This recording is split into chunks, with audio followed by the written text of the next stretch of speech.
তো এটা ইসলামী হওয়ার কারণে অমুসলিমরা এটার প্রতি আকৃষ্ট হবে এবং তারা দেখবে যে আচ্ছা ইসলামের এত সুন্দর শিক্ষা, যে ওই শিক্ষা যদি অমুসলিমরাও গ্রহণ করে তাও তারা দুনিয়ার শান্তিটা পেয়ে যায়। আর আখিরাতের শান্তি পেতে হলে তো ইসলামকে গ্রহণ করতে হবে, শুধু ইসলামের খণ্ডিত শিক্ষাকে গ্রহণ করলে হবে না। আল্লাহ তাআলা সে তৌফিক দান করেন আমাদেরকে। ইনসাফের পরিচয়মূলক যে আলোচনা দিয়েছেন আমাদের হযরত মাওলানা আব্দুল গফফার সাহেব দামাত বারাকাতুহুম, এরপরে তার বলার কোনো প্রয়োজন নেই। প্রবন্ধের মধ্যে কিছু কথা এসেছে, ওটা সাফ বিষয়টা। এটা হলো নারীদের প্রতি যে নির্যাতন হয়ে থাকে বিভিন্নভাবে, সেটা প্রতিরোধের জন্য এবং নারীরা তাদের অধিকার যথাযথ পায় সেই ব্যাপারে সমাজে সচেতনতা সৃষ্টি করা, শুধু সচেতনতা না, সমাজে এই ব্যাপারে বাস্তব পদক্ষেপ, বাস্তব উদ্যোগটা প্রতিষ্ঠিত হয়ে যায়, সেজন্য এই সংস্থা। কিন্তু নির্যাতন শুধু নারীরা হয় তা না, এটা আরেকটা প্রসঙ্গ। নির্যাতিত নারীরা যেমন হয়, পুরুষরা হয়, ছেলেরা, সমাজে অনেক আছে নির্যাতিত। নির্যাতিত মানে কি? নির্যাতিত খালি কি মারপিট করলে নির্যাতন হয় নাকি? নির্যাতন বিভিন্নভাবে হতে পারে এবং সহজ একটা হলো অধিকার। যার যে অধিকার, সে অধিকার থেকে যদি সে বঞ্চিত হয়, অধিকার না পায়, এটাই তো জুলুম। এবং জুলুম বিভিন্নভাবে হয়। একটা জহেরি জুলুম, স্থূল জুলুম, আর একটা হলো সূক্ষ্ম জুলুম। যে ওই যে জেনারেল শিক্ষিত ভাই উনি বলে গেছেন, হুজুররা বললে তো মনে করে হুজুরদের কথা। সোহাগ ভাই বলে গেছেন যে ইসলামের ইতিহাসে, এ কথা তো সে হুজুরও বলেছেন, কিন্তু ওনার জবানে এটা বেশি ভালো লেগেছে। মানব ইতিহাসে কোনো জাহিলিয়তের যুগ, জাহিলিয়ত মানে কি? জাহিলিয়ত অর্থ হলো এলমে ওহির আলো থেকে বঞ্চিত যে সমাজ, যে গোষ্ঠী, যারা তারাই জাহিলিয়তরা। এলমে ওহি থেকে বঞ্চিত, সেটাই জাহিলিয়ত। সেটা পুরানো জাহিলিয়ত হোক আর নব্য জাহিলিয়ত হোক। তো কোনো জাহিলিয়তের যুগে নারীরা এত মজলুম হয় নাই যত মজলুম এই নব্য জাহিলিয়তের যুগে হয়েছে। এটা একটা বাস্তবতা। কিন্তু এই জুলুম হলো সূক্ষ্ম জুলুম। পশ্চিমাদের জুলুম হলো ওমা বাতান, মা জহারা মিনহা ওমা বাতান, মা বাতানা, সূক্ষ্ম জুলুম। আর এখানে আমাদেরকে যেটা বেশি ব্যথিত করেছে, যেটার জন্য আমরা শুরু স্থূল জুলুম। দোনো জুলুমের থেকেই নাজাত দেওয়া জরুরি মেয়েদেরকে, নারীদেরকে। স্থূল জুলুম, স্থূল জুলুম, এসব জুলুমের এলাজের জন্যই ইনসাফ ফাউন্ডেশন, ইনশাআল্লাহ। আল্লাহ তাআলা, এটা তো মাত্র এখন শুরুর আন্দাজটাও আমরা প্রবন্ধ থেকে এবং মাওলানা আব্দুল গফফার সাহেবের বয়ান থেকে, সভাপতি সাহেবের বয়ান থেকে কিছু আন্দাজ করেছি। আল্লাহর রহমতে ইনশাআল্লাহ আমরা অনেক উজ্জ্বল ভবিষ্যতের আশা করি, ইনশাআল্লাহ। তো ও কথাটা আমার পুরো হয় না। আমি বলতেছিলাম ইসলাম তো শিখা হলো আতি কুল্লিযি হাক্কিন হাক্কাহু, আতি কুল্লিযি হাক্কিন হাক্কাহু। এটা তথাকথিত এই জাহিলি সভ্যতা, পুরানো জাহিলি সভ্যতা হোক আর নতুন জাহিলি সভ্যতা হোক, তাদের মতো না যে একতরফা কথা বলবে। একতরফা কথা মানে একদিকের কথা। আপনার নারীর অধিকার, তো পুরুষ কি দোষ করছে? পুরুষের অধিকার নেই। শ্রমিকের অধিকার, মালিক কি দোষ করছে? মালিকের অধিকার নেই। এটা খুব দেখবেন আপনি, অধিকার কিন্তু সবার আছে। আল্লাহর মাখলুক, মানুষের মধ্যে যত শ্রেণী, যত স্তর, সবার হক দিয়েছে আল্লাহ তাআলা।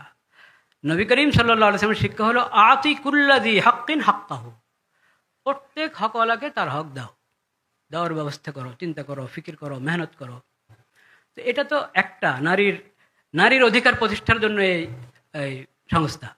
এরকম আরও যেখানে যেখানে যত বিষয় অধিকার, ছাত্রদের অধিকার, কওমি মাদ্রাসার ছাত্র বলেন আর মাদ্রাসার ছাত্র বলেন, ছাত্রদের অধিকার, ছাত্রীদের অধিকার, অনেক অধিকার ক্ষুণ্ণ হচ্ছে, অধিকার থেকে বঞ্চিত হচ্ছে। কিভাবে? অনেকভাবে। আমি একটা শুধু বলি, যেটা হয়তো আমার মুখে শুনলে আপনাদের কাছে তাজ্জুব লাগতে পারে। সেটা হলো যে ছাত্রদেরকে যে রাজনীতিতে ব্যবহার করা হয়, এটা ছাত্রদের উপরে জুলুম। কলেজ ভার্সিটির ছাত্রদেরকে রাজনীতিতে ব্যবহার করা হয় না? হ্যাঁ, প্রত্যেক দলের ছাত্রদল আছে, প্রত্যেক দলের ছাত্রদল। কেন? এটা জুলুম, এটা জুলুম। এমনকি এই ইসলামী দলগুলোর মধ্যেও তারা ছাত্রদেরকে, মাদ্রাসার ছাত্রদেরকে ব্যবহার করে অনেক ক্ষেত্রে। অন্যায় এটা। ঠিক যত রাজনৈতিক দল আছে জেনারেলগুলো, তারা ছাত্রদেরকে, কলেজ ভার্সিটির স্কুলের ছাত্রদেরকে যে ব্যবহার করছে, এটা তাদের উপরে জুলুম। ছাত্রদের, সব লাইনের ছাত্র, এলমে দিন আর জাগতিক জ্ঞান বিজ্ঞানের ছাত্র, সবাই ছাত্র। বাকি তলেবে এলেম, মাদ্রাসার ছাত্র, ইলমহের তলেবে এলেম, তাদের সাথে কারো তুলনা হয় না, এটা স্পষ্ট কথা।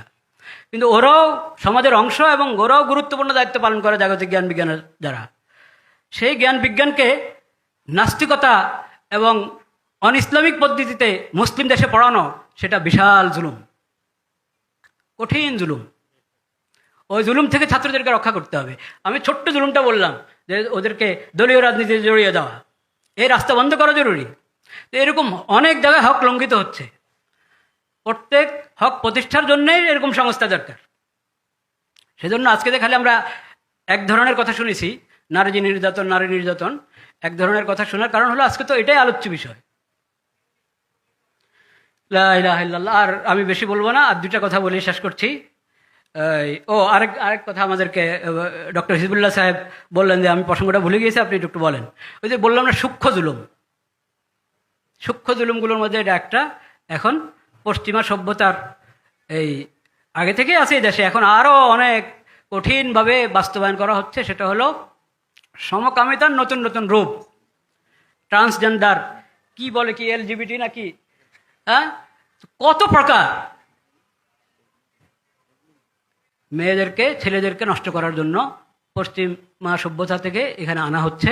মনে হয় যেন মুসলিম উম্মত ফকির, নাউজুবিল্লাহ। মুসলিম উম্মতের কাছে যেই আল্লাহর হেদায়েত, নবী করিম সাল্লাল্লাহু আলাইহি ওয়াসাল্লামের যে আদর্শ, ওটা থেকে দূরে সরানোর জন্য এমনি তো জাহিলিয়তের অভাব নাই এই দেশেই, আরও আমদানি করা হচ্ছে। আল্লাহ তাআলা যারা আমদানি করছে তাদেরকে আল্লাহ হেদায়েত দান করেন। সময়ের চান্দা দিতে হবে, সময়ের চান্দা, যেটা এই দুই মুরব্বী বলে গিয়েছেন, বিশেষ করে ডক্টর লুৎফুল কবির সাহেব বলেছেন, সময়ের চাঁদা দিতে হবে সবাইকে। যে পরিবারের লোকজনকে আশ্বস্ত করার জন্য, বোঝার জন্য, সুন্দর ভাবে মিলিয়ে দেওয়ার জন্য যেমন লোক দরকার, কোথাও দরকার হবে একজন আলেমের, কোথাও দরকার হবে একজন বুজুর্গের, কোথাও দরকার হবে ওনার মতো প্রফেসরের। যেখানে যার দরকার সেখানে এই সময় পেশ করার জন্য একটা তালিকা থাকতে হবে। ইনসাফের দপ্তরে তালিকা থাকবে, বিভিন্ন জনের নাম লেখাবেন, যে আমি যদি কারোর সাথে কাউন্সিলিং করতে হয় সেখানে এই সময় দেওয়ার জন্য আমি প্রস্তুত আছি। এভাবে আবার সেটার জন্য নিজেকেও প্রস্তুতি গ্রহণ করতে হবে। আমি যে সময় দিব, ওই সময়টা কিভাবে কাজে লাগাবো, আমি কিভাবে পেশ করব দিনের দাওয়াতটা, মুসালাহাতের দাওয়াতটা। উম্মুল মুমিনিন আয়েশা রাদিয়াল্লাহু তাআলা বলে গেছেন, মুসালাহাত মিলিয়ে দেওয়া, মনগুলো মিলিয়ে দেওয়া। মন যখন আলাদা হয়ে যায়, দুইমুখী হয়ে যায়, হ্যাঁ, এক মনকে আরেক মনের মুখী করে দেওয়া, মিলিয়ে দেওয়া, এটা অনেক বড় ইবাদত। কিন্তু এটার ব্যাপারে আমাদের মধ্যে অবহেলা পাওয়া যায়। আয়েশা রাদিয়াল্লাহু তাআলা বলে গেছেন কথা। তো ওটার জন্য সময়ের চান্দা চাচ্ছি আমি। আর একটা হলো, এই প্রবন্ধে একটা হাদিস ছিল, আমার মনে হয় ওটা সনদে একটু দুর্বলতা, সনদের সব দুর্বলতার কারণে বর্ণনা জয়ীফ হয় না। তো সনদের কোনো দুর্বলতার কারণে ওখানে উলুমুল হাদিসের হুজুররা আছেন, জামিয়াতুল উলুম, ওনারাকে হয়তো হজম করে দিয়েছেন কিনারা ওয়ার্ডটা। সেখানে বলা হয়েছে, নবী করিম সাল্লাল্লাহু আলাইহি সাল্লাম বলেছেন যে জিবরিল আলাইহিস সালাম আমাকে বারবার সতর্ক করেছেন, ওসিয়ত করেছেন, তাম্বি করেছেন।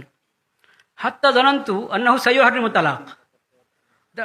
জারের ব্যাপারে তো হাদিস আছে মশহুর, ওটা সহিহ হাদিস, সবাই জানে, সহিহ সনদ প্রসিদ্ধ, প্রতিবেশীর ব্যাপারে। কিন্তু এটা একটু কম আলোচিত বা অনালোচিত। যে এত বলেছেন জিবরিল আলাইহিস সালাম আমাকে, যে স্ত্রীদের প্রতি, নারীদের প্রতি যত্নবান হও, যত্নবান হও, মানে রাসূলুল্লাহ সাল্লাল্লাহু আলাইহি ওয়াসাল্লাম যত্নবান আছেন 100 ভাগের 100 ভাগ, সবাইকে যত্নবান হওয়ার জন্য বলতে থাকা। এমনকি আমার মনে হলো কি, তালাককে নিষেধ করে দেওয়া হয় নাকি? এর মানে তালাক নিষেধ হয়ে গেছে তা না, নিষেধ হয় নাই। যেরকম প্রতিবেশীকে তো আরও ওয়ারিস বানানো হয় নাই, ওয়ারিস না সে, মানে উত্তরাধিকার ওয়ারিস না। এটা অনেক গুরুত্বপূর্ণ বিষয়। ওই হাদিস তো আমরা সবাই শুনেছি, যে আবগাদুল হালালি ইলাল্লাহি আত-তালাক। হ্যাঁ, হালালের মধ্যে আল্লাহর কাছে সবচেয়ে অপছন্দ হলো কি? তালাক। তালাক হালাল, কিন্তু সবচেয়ে অপছন্দ এটা আল্লাহর কাছে। এই যে হালাল, কখন হালাল? যদি তালাকের মধ্যে জুলুম না থাকে। তালাকের সঙ্গে যদি জুলুম যুক্ত হয়, তাহলে জুলুম হালাল হওয়ার জন্য যে শর্ত, সেই শর্তে হালাল হবে।